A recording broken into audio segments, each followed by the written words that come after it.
Lost connection? Here's how to get your Nest thermostat back online fast. First, check if your Wi-Fi is working on other devices like your phone or laptop. If not, the issue might be with your home internet. Try restarting your router by unplugging it for 30 seconds, then plug it back in.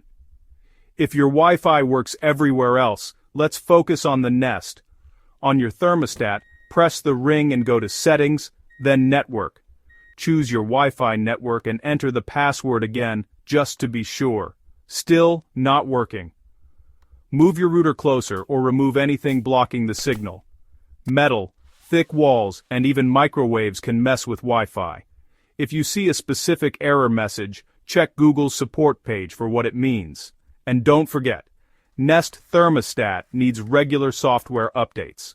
Go to Settings, then click on Software, and update if there's a new version. If none of this works, try restarting your thermostat. Press it down for 10 seconds until it turns off.